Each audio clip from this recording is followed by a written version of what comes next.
Good afternoon, everyone, and welcome. Thank you for being here.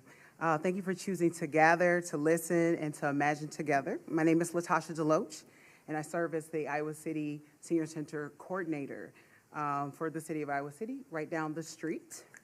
And hopefully you'll join us afterwards for the fashion show at 3:30. Lots of food. I need you to come eat it.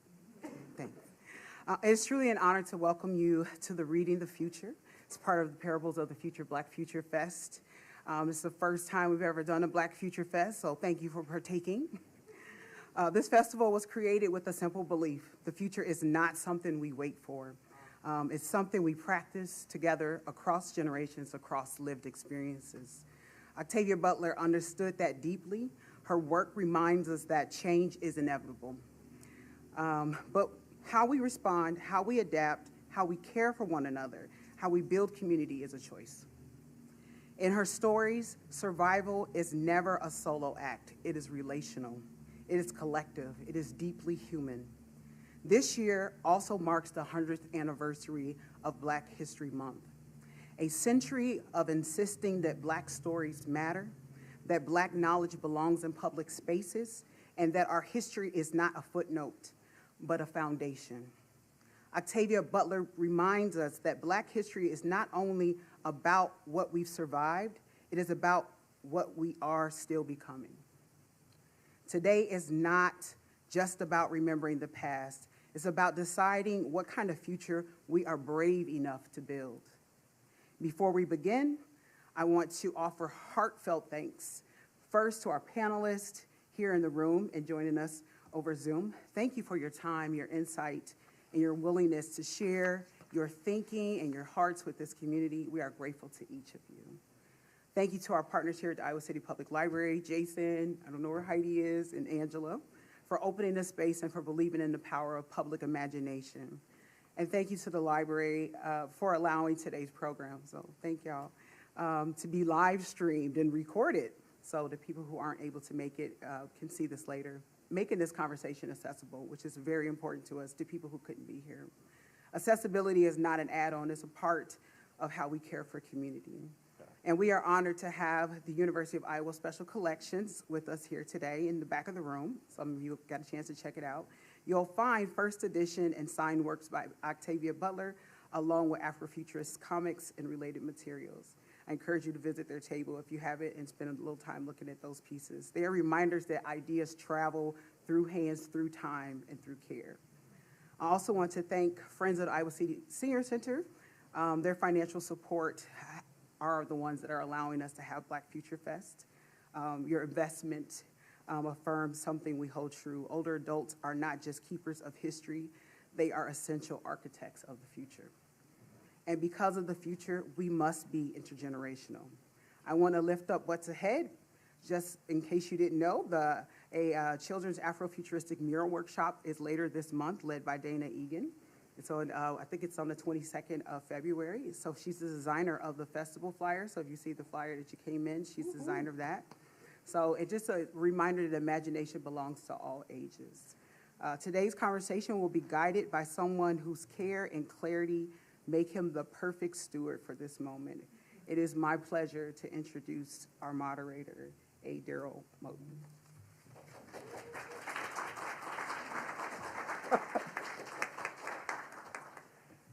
Many and diverse are the things that people say about me and my defining traits. Clarity is not among them, so thank you very much for a very, very kind introduction. So with that said, it is incumbent upon me to introduce our panelists for this afternoon. Beginning probably furthest from my left, your right, a professor of journalism and African American studies at the University of Iowa, the author of many things, including an editorial that appeared in the newspaper today, if I'm correct. Also author of Racialism and the Media, Driven, Reflections on Love, Career, and the Pursuit of Happiness, and the Black Superwoman and Mental Health, Power and Pain, Dr. Venise Berry.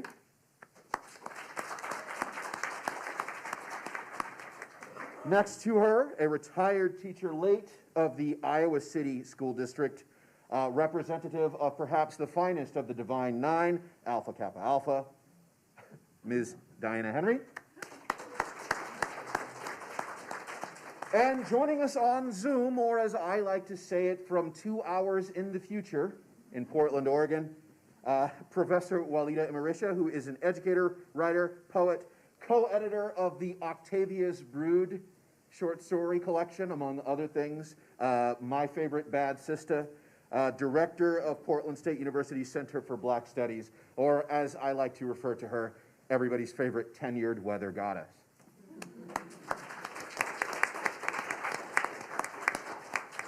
We've known each other for a while. Sorry about that. It's an inside joke. So I guess in beginning, it is important to remember that, that Octavia Butler's work not only brings up issues of the past, but also issues of the present and future. So in fitting with the theme, I'll go ahead and open up a question to the entire panel. How did you first encounter the work of Octavia Butler, and what made it resonate with you personally? And the way I conduct my classes, the way I conduct my classes is don't wait for the translation, don't need to raise your hand, just jump on into the conversation. Okay. Well, actually, I've known about Octavia Butler for a long time, but actually, this book here is the first time I actually read a book all the way through Octavia Butler. And when I was reading it, it was a kind of a very visceral type of reading. I felt really kind of nauseated as I was reading some of the things that were happening with the slaves, what was happening as far as her description as far as the whippings and all that kind of stuff. It was really gut-wrenching when she describes the whipping. Butler provides vivid pictures of the daily lives of people on the plantation. Even the play of the enslaved children was depicted to show how white supremacy affects the minds of the youth, conditioning them to accept their situation as normal. When Dana saw that, she exclaimed to Kevin, who was or is her husband in the story, that she wanted to go home because this place was a disease. This visceral experience stayed with me. The dialogue is real and compelling. Yeah, I think my introduction to Octavia Butler came with her Pattern Master series. And as a creative writer myself, and I teach creative writing, the interesting thing about that series to me was how there were layers of activities, of behavior, of information. She took the concept of slavery, and she, on top of that, she put a telepath, an alien kind of immortal telepath who's actually looking for a mate and trying to create a kind of legacy for themselves.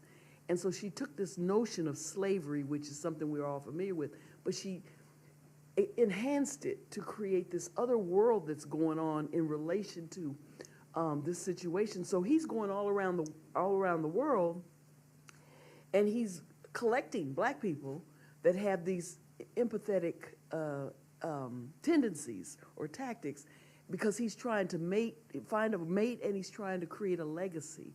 And I just thought that was fascinating. I was like, wow. So we have the idea of slavery and the concerns and the problems and the issues, but at the same time, there's this other thing going on. He's not nearly as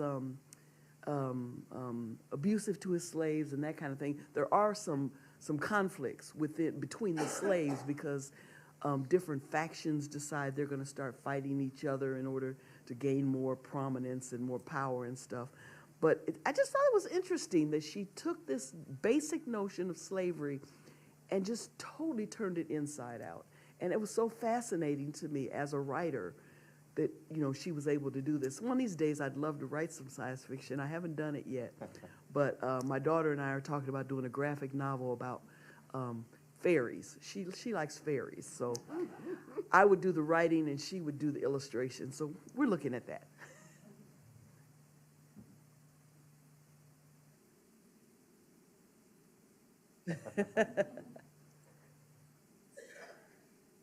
So much first for having me. I'm so excited to be here. I wish I could be there in person, but I actually was born in Iowa, and a huge chunk of my family lives there. So I was like, Black Futures Fest in Iowa. Oh my gosh. So thank you to everyone who made it possible, and thank you so much, Daryl, for inviting me to participate and just pulling us all together. My first introduction to Octavia was actually Kindred as well. I encountered her while I was still in high school. I used to go to a secondhand bookstore, this, just dusty place, and peruse the shelves, and especially the science fiction section. And I absolutely judged books by their cover. I was like, oh, that looks interesting. And so I saw Kindred, and I actually, when you held it up, I think that was the copy I saw with the two Black women's faces on the front. And it stood out to me because I'd never seen a Black woman on a science fiction book before. And I was like, I don't know who Octavia E. Butler is, but she's already one of my favorite writers, and I will read everything she's ever read. And I was not wrong. Thank you. So, continuing with that thread and understanding that Butler's work in centering not just the Black experience, not just the Black woman experience, but the Black woman experience throughout time, throughout space. When you read Butler's work today, whether it's revisiting something or maybe encountering something that you previously had not explored before. In preparing for this panel, I did a lot of reading, which is why the questions ended up being as robust as they were. Sorry about that. But I reread some of the Patternist series, and so when we either read things anew or when we revisit things, what do we see in Butler's work that could be that directly maps onto our experiences as readers and as people and as denizens of the past, present, and future today? Do we see it more as a warning? Do we see it as a mirror of our present moment? Or maybe do we see it as a guide towards something better? I think I'll go in reverse order, and we'll start with Professor Marisha. Yes. I think Octavia's work is always relevant and needed, and I think especially in times of crisis. It's been a time of crisis for 500 years, and it's escalated. Octavia E. Butler always wanted to be a New York Times bestseller list. She didn't hit that when she was alive. But in 2020, her book, Parable of the Sower, reached the New York Times bestseller list for the first time. And I think that is really indicative of what her work gives to people, right? Folks at that time were having, obviously the beginning of the pandemic, which is still very much ongoing. We have, the Black Freedom Summer. There's so many pieces coming together. And I think Octavia's work really helps people to be able to understand that, to explore that, and to hold out hope that something else is better and is possible. I think that's one thing there's so many things I turn to her work for, but I think one of the biggest ones, especially in these times, is the lesson that things can get worse, things may get worse, things will get worse unless we change them, but we can always change them. We can always come together, imagine something different, and build it into existence. So no matter how bad it gets, we always have the power to take us in a different direction.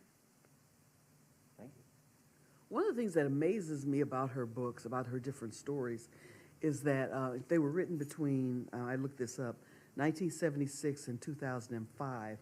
But she does some really interesting predictions in relation to what's going on right now. She talks about droughts, she talks about rising seas, she talks about middle and lower classes that are struggling to make ends meet. She talks about the impact of privatization on our school systems and in our society. And she even talks about, this is interesting, in Parable of the Talents, she has a public figure who claims to be a Christian and is saying, "Make America great again." I think that's fascinating. That's like, wow. You know, she kind of hit it right on the head. And this was decades before 2000. Yes, that's what I'm saying. Her last book was 2005, and so for her to kind of see these futuristic kind of situations and to tie them into her stories, I think is really exciting. And she actually says, there's one other thing I wrote down when I was reading about her. In an interview, she says, you got to make your own worlds. You've got to write yourself into those worlds. Whether you were a part of the greater society or not, you've got to write yourself in. And I just thought, I just love her writing. I think that she had such a vision that was so important to where we are today and where we're going in the future. Well, although Kindred is set in the antebellum South, Octavia's biographer, Susanna Morris, considers those novels are what they call speculative fiction, because it represents an impossible scenario and it invites the readers to examine their own assumptions, beliefs, and behaviors regarding slavery and its legacy. The question for the reader is, what would you do if you were in the place during the time of slavery?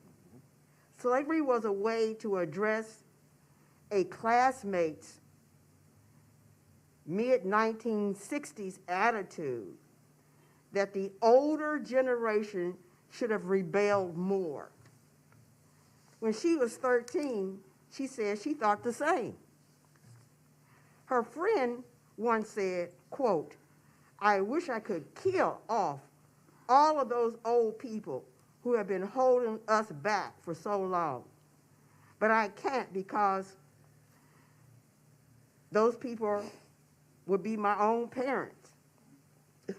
Young people felt that if older people had more backbone, maybe black people would be further.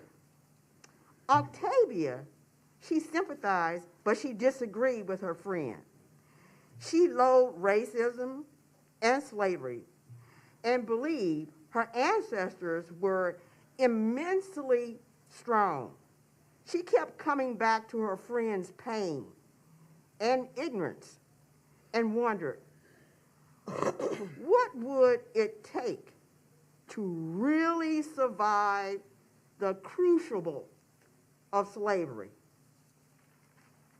How could she get others to empathize with the experience of the enslaved, of those who suffered generations later?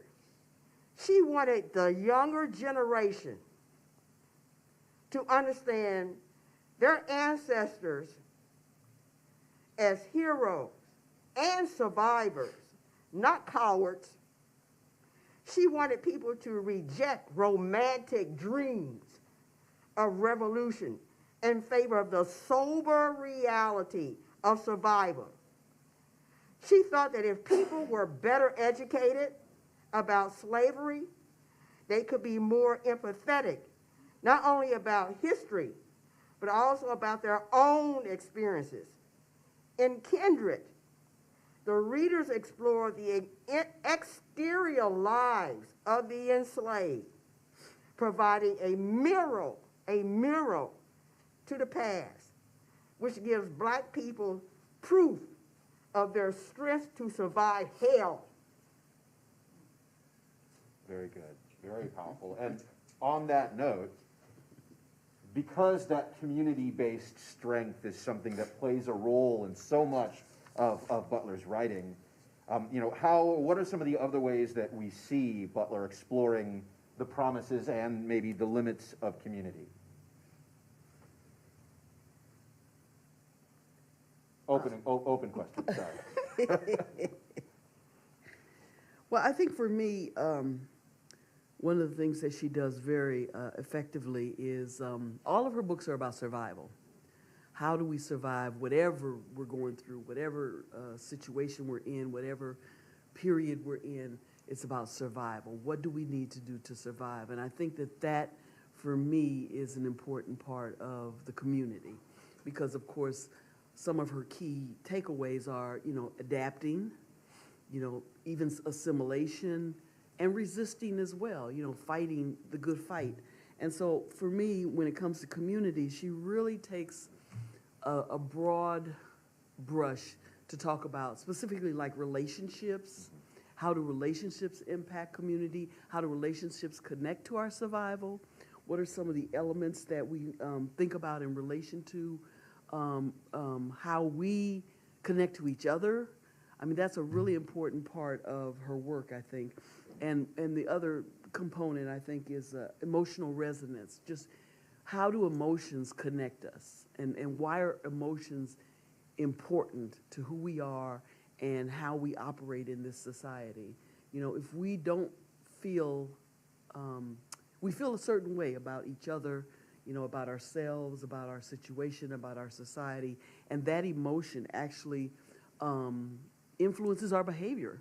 And we begin to, if we care, if we understand, if we empathize with other people, then as a community, we have a tendency to better interact and better grow and build and develop and help each other, understand each other. So I think community for her is really about people learning to care about each other, learning to connect to each other, learning to love each other.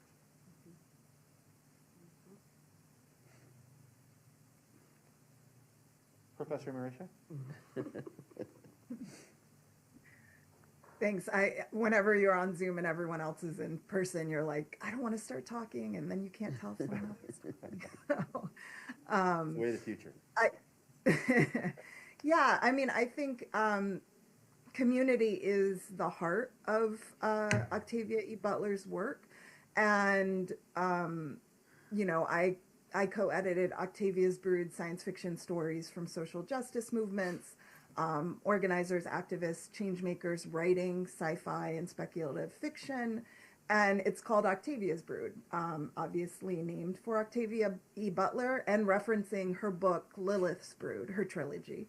And I think that it was really important for those of us who have been involved in organizing, in, you know, radical activism and in dreaming and liberatory movements, to have her work as a touchstone. So many of the principles and values that I hold dear as someone who's trying to make the world a better place are absolutely present in her work. And I absolutely agree that community is the foundation. The emotional connection is the foundation. I think one of the important lessons from Octavia's work is that there isn't an end goal we're reaching where, okay, now we're free, now we're done, we won, we're like, let's all go to the beach. There's no finish line. Yeah, we can go to the beach. But yes, that you know, I always think of the Ursula K. Le Guin quote, which also is someone who resonates with that as well.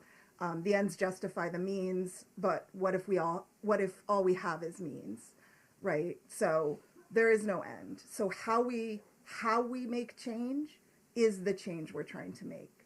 And I think Octavia E. Butler's work is very much rooted in that to make change that doesn't just replicate systems of oppression, we have to be different. We have to be different individually, but more we have to treat each other differently. And we have to hold each other's humanity. And that means holding the worst of us as well as the best of us. I think that a lot of times we think of, you know, okay, well, people are going to come in community and they're going to be their best selves. that's not always the case, especially in circumstances where you're experiencing perhaps some of the worst things that have ever happened to you. People are going to be messy. They're going to be rough with each other.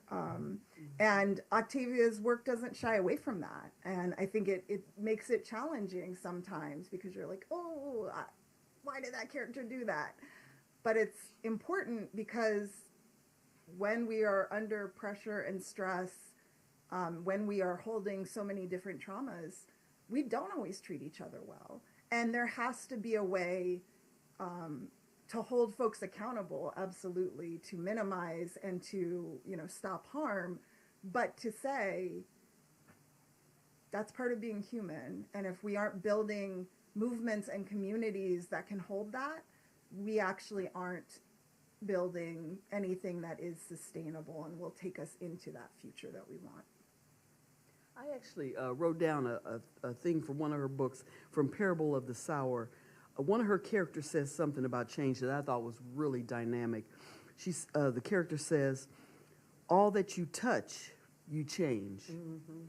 All that you change, changes you. Mm-hmm. The only lasting truth is change. God is change. Mm-hmm. And I just thought that was so powerful. Mm-hmm. Again, as you're reading her different books, she has all these nuggets, all these elements of truth that really ring. She was writing it in the past, but it rings true today, and it's probably going to still be true, in the future. And so I just think she's a great author to just dive into and just better understand what she's trying to accomplish. Mm-hmm. Mm-hmm. Yeah, I totally agree. In Kindred, the character Dana, she's the one who goes back in time, okay? She develops a relationship with Sarah. Sarah is one of the slaves on the plantation. And she develops with Nigel, who is the young boy on the plantation, another slave boy, and Carrie, who is a mute slave girl on the plantation. And Sarah teaches Dana how to cook, and Sarah and Nigel, they provide Dana with guidance on how to navigate on the plantation because, Dana is coming from 1976 and going back into the past. At the same time, some enslaved people punish Liza. Liza is the seamstress on the plantation, but she betrays Dana, and because Dana wound up trying to escape from the plantation, and she tells the overseer and the owner of the plantation, and so the other people in the community on the plantation, we're talking about community on the plantation, they decide to make sure that Liza is punished for betraying Dana. So that's the way that community was formed on the plantation. And others, although the black community persistently is fractured by the sudden removal of members through either calculated strategies or mere whims of the white controllers, that community always patches itself back together, drawing from its common suffering, common anger, and common strength.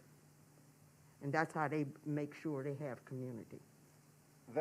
On that fantastic note, a question that has been bubbling in my mind since everyone's been talking on the panel is the notion of Afrofuturism and how Afrofuturism is both bound by but also connected to tragedy, and how often in the wake of tragedy, our tragedy is what in many ways ends up being that foundation and our strength. On that note, important to establishing a proper Afrofuturist future, or Afrofuturist present, but Afrofuturist future. We see a lot how like family and intergenerational lineage and responsibility to past and future generations, it appears constantly throughout the work, especially Kindred, in which the main character has to be directly responsible for past and future generations. So what feels distinctive about the way Butler approaches these themes as opposed to, say, Ursula Le Guin's The Dispossessed and how future generations, and I'm not asking for any discussion of The Dispossessed, but that's the first thing that came to mind. What feels distinctive about how Butler approaches the theme of intergenerational responsibility? We'll go ahead and start, Ms. Henry, if you wanted to lead off the answer. Well, Dana is like the main character. She's the one that's going back to try to, subconsciously, Rufus is kind of bringing her back all the time. Dana is transported back to her great-great-grandfather's plantation, where her great-grandmother, Hagar, was born in 1831. And Rufus is frequently endangered. I mean, he's always having some problems, always getting hurt. And in his being hurt, he draws Dana back to the plantation to save him, to get him out of his dangers. However, his lust after Alice, because Alice is one of the free persons on the plantation, as a young man, and he rapes her, resulting in the child Hagar being born. So Hagar is Dana is the descendant of Hagar. And Rufus is encouraged by Dana to free Hagar and her brother, which he does after the tragic death of the mother.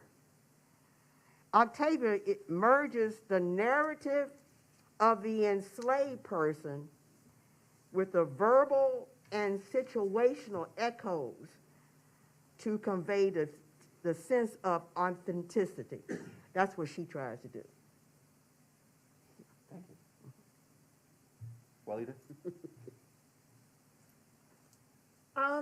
Yeah, I mean, I think, that the complexity of humanity is something that Octavia E. Butler applies to this intergenerational reality. And I think, I was actually thinking, well, I'm not going to go off on that. I was going to go off on a, black time travel rant, maybe I'm all about tangents and rabbit holes, so by all means, but okay, I trust you. Well, I mean, Kindred obviously is a time travel book. Dana is from 1976 and is getting pulled back and forth through time. But so many of Octavia's works involve sort of crossing time and blurring that line between past, present, and future, ancestors, the Lilith Brood trilogy. Humans are basically have destroyed themselves and the planet, and the very last of us are saved by aliens. But people are frozen, so they're being unfrozen at different times. So some folks are coming out years later, but they were saved at the same time. So in some ways, they are time traveling, right? For everyone else, they're like, well, we've been here for 10 years and you just got here. And, I could go through her books, but I think that is really important because for me, I think that linear time is a method of social control. I think a fundamental piece of not just Afrofuturism or Black sci-fi, but Black existence is defying linear time, is living non-linearly, that we are connected in not a theoretical way, but a very visceral way to the ancestors. We're also viscerally connected to the future. And I think that we can commune with them and dream with them and build with them. And I think that Octavia's work shows that. So our ancestors but they're also contemporaries, right? And that, I think Kindred, as you said, is a perfect example of that. But the Pattern Master series as well, right? They have long-lived folks, so they're spanning hundreds of years. And so, folks who have been alive for millennia are the parents of people who were just born, right? And that's, I feel like it breaks down the intergenerational barriers and allows us to see those who came before as still with us, and also those came before as human, and flawed and beautiful, just like we are. Yeah, I think that one of the things that she does very well in all of her stories is really look at how the past ties to the present, ties to the future in relation to characters, in relation to generational characters. One of the things she says is that you can't, everything you do has consequences. There's side effects for anything that happens in our world. So we can't say, oh, I'm going to do this, and then that's it. That stops. There's always these other kinds of things that happen as a result of that. And I think that she ties that to her characters, where characters from the past influence and impact characters in the present, influence and impact characters in the future. And, we all understand that as part of who we are. Our ancestors are part of who we are today. And the people in the future will be part of it, will be their ancestors, and we will help to create and build and develop and nurture their behavior and their thoughts and their ideas. And so I think the generational connection is very effective and very important in her work. Slight tangent. One of the things that I did notice that Butler's work with intergenerationality and intergenerational responsibility inspired a lot of speaking of being aware of the present moment, I think Damon Lindelof's Watchmen sequel really cribs a lot from Butler's work in the intergenerationality and the responsibility to them. So while on that note, Butler's stories we often see them centering emotion and empathy, both as a necessity for the plot, but also as a means of transcendence and a means of humanity actually locating the things within themselves to advance themselves, whether it is connecting with different species or leading the way into the future. What do you think that Butler accomplishes by placing these qualities, very distinctively human qualities, in the heart of, as the source of very speculative stories? I'm sorry, Professor Marisha, I'm gonna go back to you on this one, just because I just reread Octavia's Bird the other day, so you're on my mind when this question gets asked. No, thank you. Yeah, I mean, I think it's vitally important, and I think, again, it tells us that what we have control of is ultimately how we treat each other, right? And that, again, to build differently, we have to be different with one another, and that is rooted in the individual, right? I think one of the, powerful principles of Octavia E. Butler's work that my co-editor Adrienne Marie Brown pulls out. She does amazing work, Octavia Butler and Emergent Strategy. She has a book called Emergent Strategy. Everyone go read it. Read everything she's written. She's amazing. But there are principles of emergent strategy, ways of organizing that are focused on, being in relation with each other, with nature, with the planet, rather than sort of trying to dominate it or control it. And I think, a big one of those is this idea of being fractal, right? That the smallest part represents the largest part. It mirrors the largest part. So we see that in nature, right? Honeycombs are fractal. There are many, many examples of that. Adrienne talks about how we are also in our organizing movements and even just in our communities fractal. How we treat one other person becomes representative of our community, and becomes representative of our movements and the world we're able to build. So if our individual relationships are exploitative, if they are transactional, if they are weak, then ultimately that is going to reflect what we build out of that. So I really, I appreciate that frame that Adrienne gives for looking at Butler's work, because it allows us to think about that. If we want to build a different world, we have to focus on systems, obviously. But what we are building starts with how we are literally treating people on an everyday basis. And if we are not doing that well, then we are not going to be able to get to a liberated future. Agreed. Dr. Berry?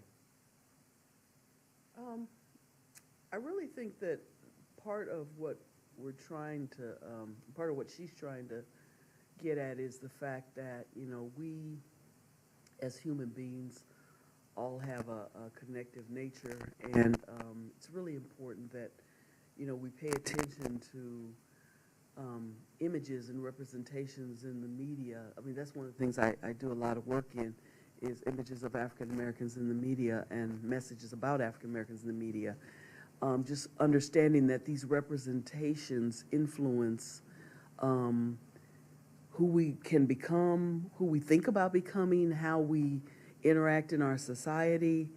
And so her work as media really helps to give us representations that enable kind of a thought process in relation to not just survival, which is, like I said, I think one of her major themes in all of her books, but also issues of activism, issues of understanding identity, issues of really trying to pay attention to who we are and who we want to become. And so I think that she does a great job of really trying to help us figure out who we are. And sometimes it's easier, sometimes it's harder to think about these issues in relation one-on-one, whereas if you're thinking about them in relation to an immortal empath, somebody who has telekinetic, yeah, or an alien, or if it's something different, a lot of times when you look at these movies and books and other kinds of stories, where there's the other, but the other is not human, or the other is not normal. You can tell the story and people might pay more attention. It may not be as, I should say, it may not be as conflictive or confronting. You may not be as confronting to the person if you're saying, look at how these aliens are being treated, or look at how these people are being treated. Even though it's similar to what's happening in the real world, these people, the immigrants are being treated like this by ICE, but maybe you write that as aliens being treated in a certain way. We get the same message, but technically we don't, and I went off on a tangent, but anyway, technically, we get the same message, but it's not as confrontative as it is if you say, look at how ICE is treating these immigrants. That's what came in my head. I wanted to, I apologize, Ms. Henry. I want to jump to a different question, because I think this ties to the question that I wanted to ask. So all of us on the panel, we have one important thing in common, apart from being wonderful human beings, loving and happy. But we are all teachers. We're all educators. We've all been educators for a long time. And I think definitely at the heart of ensuring that people are able to make those connections between what Octavia E. Butler writes about and society, and being able to use that either as a roadmap or a guide or as a means of cultivating the empathy that is necessary to push our society into the future.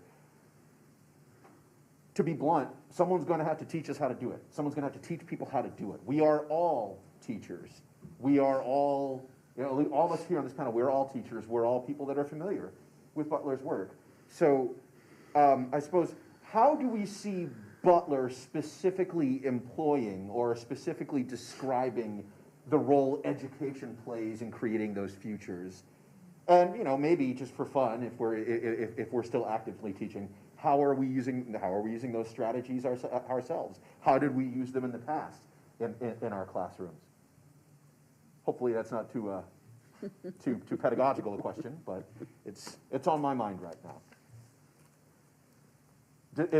Ms. Henry, if you'd like to answer that first, I know I kind of cut you off last time. That's so. okay, that's okay. I was looking at the other question, but that's okay. Oh, yeah, no, I apologize. It's just you got me thinking about education, so. If it's... Okay, I mean, yeah. I do want to say one thing in regard to the other question, is that I think Octavia was trying to also make sure that Black women were going to find a way to maintain their own body autonomy. In so many ways, the characters, Dana, who is the person who goes back in time, and she meets her relative, they're constantly squabbling all the time. But in that squabbling, they recognize actually that they love each other. They also understand they have to face, as women, a lot of brutality and a lot of dehumanization. And they endure a lot in order to resist that extreme. In order to maintain their autonomy, they do certain things to not give up what they believe are their true selves. And in doing so, Alice, she resorts to suicide. She would rather die than submit herself again to a man who is, she believes, has sold her children. And then Dana, on the other side, she sees that no matter what she has tried to do to help Rufus, he still is as cunning as ever and was willing to rape her. And she winds up, she stabs him because she was not going to submit herself again to him. So I just want to make sure that, as Black women during that time, they took a stand at various times to maintain what it means to maintain their own integrity. In regard to the teaching thing. Well, throughout that, the book, Kindred, Dana and her husband, who goes back in time at one point with her, they are teaching the kids on the plantation. And the kids enjoy learning to read. So all the kids on that particular plantation, Nigel learns to read, and in some ways he teaches some of the other people on the plantation to read, and then they,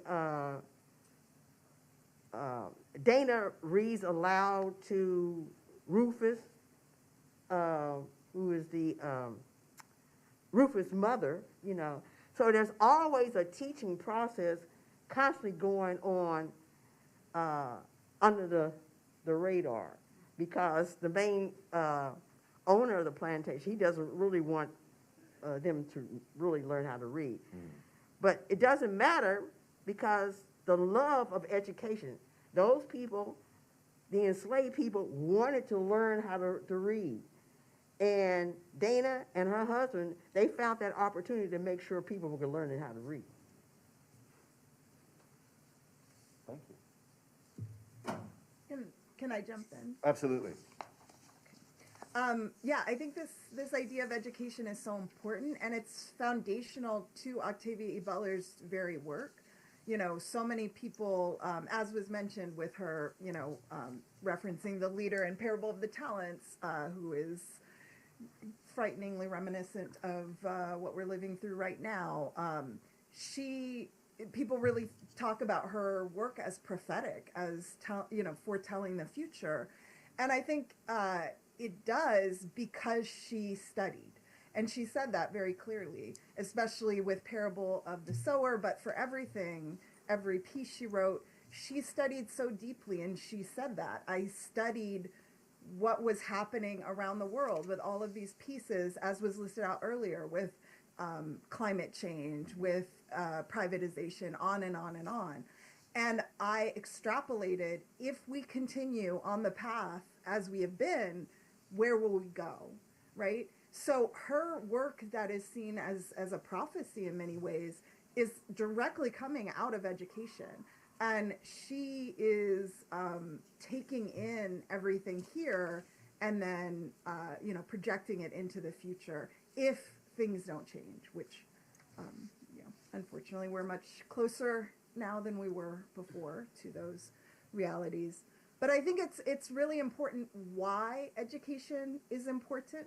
So all of Octavia's work is about, in many ways, raising this information, this clarion call, so we can do differently, right? That all of her stories are rooted around both survival and change, and controlling that change, and being able to make something better. Octavia, again, was saying you can make things better, and I think that is so clear in all of her books, Lilith's Brood, The Parable, Duology, on and on. So the point of education is to do something, and is to make the world better. And I think that is foundationally how Black people have always engaged in education. As you're saying, thinking about Frederick Douglass's autobiography when he was enslaved and what it took for him to learn to read. Octavia read that. She is rooting in that history, and also saying, we have a responsibility, just as they did to us. We have a responsibility to those who come after us. Yeah, in a couple of interviews I read with her, she's very concerned about public education. She's very concerned about the privatization of our society, specifically how it was impacting public education. She talks about how without public education, she would not have been able to have the vision and the growth and the capacity to write and kind of develop herself as the person she was. And so her issue in relation to public education was very prominent. And so I do believe that that's one of the things she does very, very well in her books, is educate people as to how we should think about who we are and where we're going and what do we want to see in the future. I mean, I think those are all areas that she very effectively relates in her work. And the other thing is when you read in her in the biography, it talks about how she was so in sync with public libraries. Mm-hmm. She made sure that wherever she went, she was hooking up with all kinds of library work, and she did She did not drive a car. She always rode on a bus or she flew. But she made sure wherever she was going and researching, she was going to libraries. As a master's in library and information science candidate myself, I appreciate that. Well, seeing what we're focusing on with respect to the questions, I do want to move to kind of the last of the major questions that I know we've discussed before the panel, and I want to talk about the notion of better worlds being possible. That's something that's come up in conversation throughout this panel. But a recurring theme in Butler's work is the notion that better worlds are possible. And I don't mean that in the Wayland-Yutani building better world sense, like the forced construction way, but oh yeah, that's right. There is that in joke. Sorry, Professor Imarisha and I have a long-running, decade-long disagreement about the Alien movies. But You're the best nerd, Daryl. I wouldn't go In that addition far. to all your other amazing things. Well, thank you. But you know, but Octavia E. Butler really focuses on the notion that a better world is possible. Building better worlds is possible. And so, you know, especially after reading Butler, and at least in my case, after rereading Kindred and Parable of the Sower, what do we think as a panel that Octavia Butler wanted readers to do, not just to think or to feel, but how do you feel that Octavia E. Butler wanted us to create a better world, the better world that is possible? I'll start with Dr. Berry because I've been. Well, one of the things that came to mind as I was doing some of my reading on Octavia Butler was just this whole idea. You had mentioned in one of your questions you sent us about just black women and the power of black women, and my current anthology that's out talks about black women, the Black Superwoman stereotype and mental health, power and pain. Just kind of thinking about, you know, how we have this need to fix it, how we have this need to be better, how we feel like we have to help, how we have to understand. And I think part of that comes from, you know, her, or is connected to her in a way that, or her writing in a way that black women throughout all of her novels are constantly striving. And I don't know if they, in a number of them, I don't know if they ever actually reached that. My co-panelist said that earlier. If they ever reached that higher plane, you know, it's just a constant struggle and a constant fight to create a life that's better, a life that's, you know, happier, a life that fits into where you are, and that you can live and be at least comfortable, if not happy. So I think one of the things for me is just thinking, like I said, as I was looking at some of her work and some of the people who talk about her work, is that Black Superwoman stereotype that is common in a lot of work of African American novelists, and you can find it in her work as well. And then, you know, you think about it in reality of how we, as African American women, have a tendency to kind of step out there and feel like we have to do it all, and we have to be it all, and we have to, you know, take on that role, and it impacts us from a variety of different ways. So I don't know if I actually believe, or at least if I actually feel like her characters or her stories reach that higher plane. It's a constant struggle. It's constant striving in relation to what I remember. And I didn't go back and read all of her books. I just read a few of them, but I've read all of them over the years, but I read a couple in prepared for this this panel. Mm-hmm. Clarifying question, Dr. Berry. I think I know you and I at the very least. I know that we both agree in the sense that that black women in particular, both in the real world and in perhaps a more acute or specific way in Butler's novels, black women often have to be hyper aware that they are the foundation, but also the constant rebuilding, the buttress that holds everything upright, and constantly having to move through, whether it be through space or through time, to constantly hold things up. Now, just as a clarifying question, are you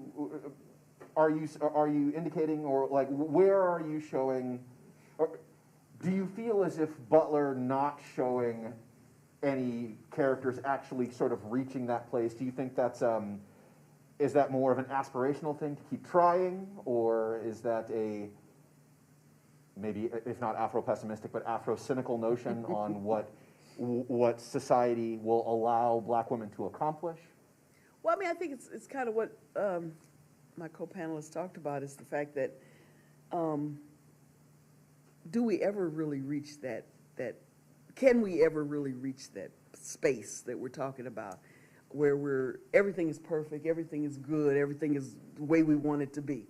I don't know if we ever reached that, and so I don't think that, I don't think that's where she was going with her work. I think she really was trying to help people understand that, you know, you can continue to build and grow and do, but there's going to be this constant, I mean, that's one of the things she talks about when she talks about change and consequences. There's just this constant, you know, struggle that we're all involved in, and that's her characters. Her characters are involved in a constant struggle, no matter where they find themselves in whatever story she's writing. And I think that that helps to show us that you can't give up, you gotta fight, you gotta move, you gotta do what you need to do. And I think that her books, her stories tell us that, you know, we are dynamic, but we can't, I tell people all the time, I'm a perfectionist who's not perfect.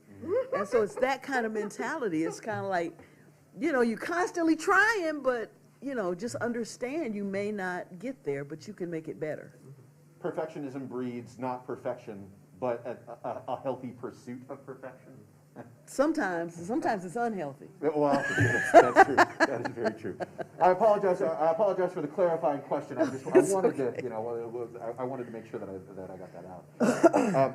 Well, I cannot think of a better time to turn the panel over to audience questions. Professor Marisha, the question that was asked is Butler is part of what Butler's emphasis on or means of conveying the Black woman experience part of, or is her use of empathy and is her use of emotion and feeling part of the experience of the Black American woman? Is that an effective condensation of your question? I apologize.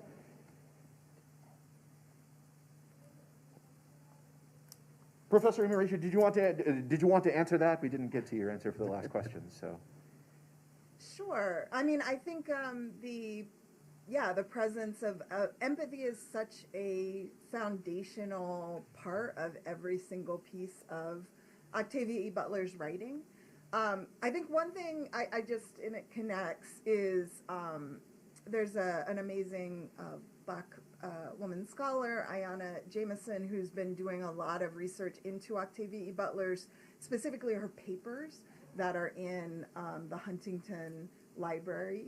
And Octavia wrote like full drafts, many different versions for each book. And so one thing Ayanna was saying when she gave a presentation was that most of the times the ending Octavia originally wrote was much more pessimistic than the ending that is published. And she's talked about that. She said she was a mass of contradictions, just like was said, the perfectionist who isn't perfect. She said she was a pessimist who was eternally optimistic. And so it was like she had to, you know, to exercise that pessimism by writing it out. She had to write the worst possible scenario before she could come back and say, okay, you know, what are the possibilities here? And so I think that's an important part of her work that shows up, this tension between those two. And I think it's very, very clear in how she writes about empathy, because while empathy plays a role in all of her stories, it's almost always, I was going to say always, but you never say always, because then the person, almost always a forced empathy. Right? It's not something people choose, it's something they're forced into. So the psychic connection, as was talked about with Kindred, between Dana and Rufus, she didn't choose that. That was forced upon her, and she had to deal with it. Parable of the Sower, Lauren Olamina, the main character, I think I was trying to listen, but was mentioned, she has a disease that allows her to physically feel what she thinks other people are feeling. That was forced upon her. The same thing, Lilith's brood, the aliens have a sort of shared telepathy that they force upon the humans.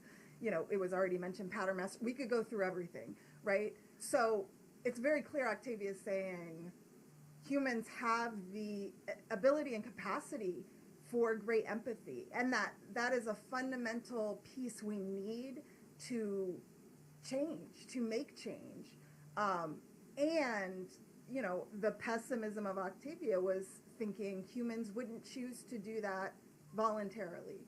And so she felt it would have to be forced on us. And I think the fact, not obviously the ways, I don't think she was saying, you know, aliens are going to come and network us, our minds together, but the way she wrote it was being very clear. If we don't choose this, if we are to survive, it then has to be chosen for us, even against our will. As for whether or not aliens are going to link our minds together, that depends on what you think Elon Musk is. Well, it had to happen at least once, folks. Well, I wanted to open up the panel to questions from the audience. I think, you know, thank you all as an audience for sitting and being very, very, you know, a wonderful audience for this particular panel. Thank you very much. So do we have any questions from the audience, any more questions from the audience for our panel about Octavia E. Butler's work, the panelists themselves? Up the front. Wait for the microphone to come to you. It's okay, sorry, Professor E. Marisha needs it in order to hear it. So. Okay. I don't think, is it on? Okay. Yeah, it's on. Well, thank you so much. This is so cool. I'm so happy to be here. And thank you guys so much. I'm not sure if I'm going to phrase this question correctly, but it kind of goes back to what you guys talked about on education, and all of you guys are educators, as well as like the idea of forcing empathy. In our current world, or in the US, where like the Department of Education is being dismantled, where things about diversity and true real history is being taken away, and history is being whitewashed, how do we get people to care, and how do we teach those people that are not part of marginalized communities that these are things that happened, and you know everyone needs to come together in order to fight them? And how do you teach those that are very, very privileged to learn to care about these things? And the reason I ask is because I am in a field in which it's very hard to make it into that field unless you come from privilege. And it's very obvious in how we are taught. I'm in medicine, by the way, it's that. So it's very obvious in the way that, you know, physicians at the hospital interact with their Black patients compared to their white patients. You can, even if these are the kindest people ever, you can start seeing distinctions in how patients of certain color, patients of certain sexualities are treated. And in school, there is no emphasis on recognizing that medicine itself and really all of history is built on the backs of people who didn't consent. And it's never taught. And those that are privileged don't care enough to learn. And those of us that are teaching it aren't allowed to teach it. Yes, and so how do you do that, especially for the two panelists who are professors to older students like myself, where we have now grown up in a privileged society, and so our minds are kind of like, well, this is what happened and I'm going to stick with it, and you have all this confirmation bias, and you can just go and look something up that agrees with you, and you don't have that young mind that can be molded. Like, how can you change the minds of people that have so much privilege? That's a very long question, but it's okay. Thank you for asking it. We appreciate it. I'm currently teaching a class called Writing for Social Change. And the key component of that class is to help my students understand that you may not be able to change the world, but you can reach out and change one person. And that really is kind of what I'm trying to get. What I would suggest is that you may not be able to reach everybody, but you need to speak up and reach that person next to you. And then maybe somebody else who's next to you. And then maybe that person will reach out and touch somebody else. I just think it's important. A lot of times these issues, especially in our society today, for me and a lot of people, they seem overwhelming. There's just so much going on. There's so many issues. There's so much of civil rights that's being rolled back and so many changes that's going on. And it's just like, oh my goodness, you know, what can we do? And, you know, I can't fix everything, but you know what? I can talk to somebody, I can help somebody in my class better understand what the situation is. I can help somebody, you know, in my, next to me who's in a certain situation better think about things from a different perspective. I think that's really the best we can do. I mean, I would love to get out there and have my voice be heard by everybody. I'd love to go viral on TikTok, even though my daughter's trying to teach me TikTok. I'm still a dinosaur when it comes to social media, but I feel like I do feel comfortable and I feel good when I can reach one person, when I can get one person to understand, you know, the way you explain that is problematic because, you know, the way you treated that person is a problem because. I actually have a student who, he and I are very close, and he's a senior, and he just sent me a text and said he was walking down the street going to get some chicken at Cane's. He's an African-American student, and he said, white male walked past him and said, "What's up, nigga?" I mean, this was like 5 days ago. So again, just understanding that what's going on in our society, it's not new, and it's something that we're going to have to readdress. We're going to have to, you know, get out there and continue to struggle, continue to resist, but you may not be able to help everybody. But if you are empathetic and you can touch somebody else and help them be empathetic, then maybe you can pass it on. That's what I tell my students in my class. Yeah. So that's like the Fraxel. Oh, no, it's okay, the microphone's coming your way. That's all. If you have another question while someone is asking a question, feel free to raise your hand so that I know where to get and send the microphone next, okay? So that's Thank you. like the Fraxel that you were describing, right? Like the honeycomb. Tiny changes, one tiny piece of a big whole, repetition, patterns. It also brings to mind that book Atomic Habits, like tiny changes or really incremental change in your own behaviors or your own patterns add up. So I think it's a really good paradigm for hope because, Absolutely. you know, you can get pretty overwhelmed pretty quickly. So if you can, Absolutely. and so that's also, I think, when you were asking that question, I was thinking for the panel, if you were teaching a group of white, very blue collar, or perhaps not even so, high school students or middle school students, how would you engage them and try and get them connected and want to read some of Octavia Butler's books? Like, what would you say to that demographic to try and convince them that this is literature they might want to read? Professor Marisha, I know you have some experience teaching incarcerated people, so I think that also would be, I think that's a question, you know, that I might maybe redirect towards you in the sense that you are accustomed to working with students that may be coming from a perspective that may be predisposed to view certain issues a certain way. How, in your experience, do you end up, you know, using that, or how do you end up working with that? I appreciate you bringing that in. I don't know that it's relevant to this question. The students that I've encountered teaching at the prison overwhelmingly are hungry for education, information. When you were talking about the young enslaved Black folks in Kindred really wanting to read, that's been my experience of folks being so hungry for education, for spaces to be able to explore, and for knowledge, information, and history. So I don't know that I think it's super relevant, but I do have a question or an answer, and it ties. I forgot to finish my last point because I was trying to like combine two, and then I left off the. So around empathy, Octavia E. Butler's, you know, the heart of empathy is Black women, right? In her stories, it's always Black women who are the heart of it, and they choose to embrace that empathy, whether it's forced on them or not, and use it for good and use it to build a better world. There are people who do not do that. And so I think Octavia, in saying that some humans are going to have to be forced, I think she was specifically talking about people who have the most power and privilege and talking about white men.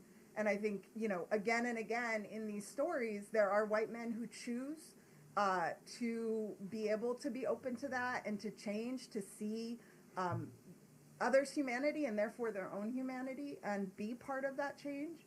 And there are some that are so deeply invested in their, you know, white supremacist power and privilege that they refuse, and they're often at best left behind and at worst destroyed.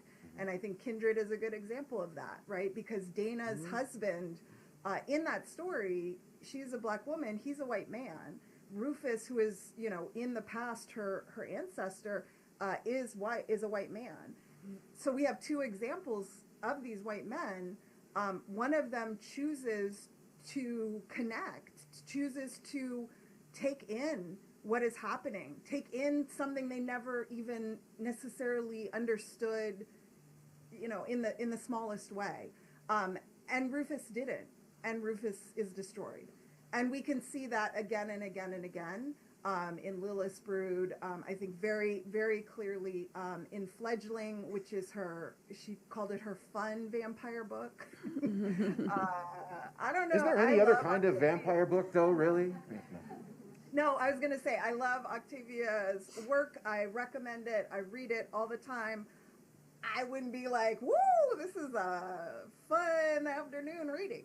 Right? Like, it's heavy, it's intense. But again, I think it is really black women saying, we are all connected. It is what it is. We can't change that. How do we come together to build something different? And again, there are people with power and privilege, often embodied by white men in the story, who say, yes, I want to be part of that change, and I know I need to make changes within myself to do that. And there are some who refuse, and they get destroyed. And so I think this idea of, you know, I don't think we can change everyone's mind, and I don't think we need to change everyone's mind. I think that what we can do is offer education to folks, offer different framings, support them as long as they are trying to go on that journey. But if they're refusing to go on that journey, that's the reality, right? I'm teaching the civil rights movement class right now. 2/3 of Americans polled hated MLK, right? Now 96% of Americans polled love him. So I think it's important to recognize change has to happen, and change is happening, and it's being led by those folks who are most marginalized and oppressed. And we do not, cannot, and have not ever waited for the vast majority of, you know, people who are not oppressed to decide, okay, yes, this is important. You have to move rooted in justice. And if people are interested, you create as many educational opportunities as possible. But I think there is an emphasis on educating people who are purposely ignorant, right? There's a difference between being ignorant, I didn't have this information, I never thought about this, I never encountered this, and people who work very hard not to know, so they do not have to make changes. There is nothing you can do for someone who is purposely ignorant. That's them, that's their journey. But for the vast, you know, so many people who just haven't encountered it, and that's what I experience in the prison, that's what I most often experience in my classes. Folks are hungry for this information. They're like, wait, okay, back up. I need to understand this. But that's not gonna be everyone, and it never has. And if we wait for that, we'll never make change. And I think one of the things I said earlier about Octavia's books is the fact that using alternatives, like I said, aliens and time travel and all kinds of different ideas that are not the norm, like you know, this person deals with this person, but from a different perspective. I mean, she deals with a lot of the issues that we want people to better understand. She deals, like I said, with survival, identity, transformation, you know, sexism, racism.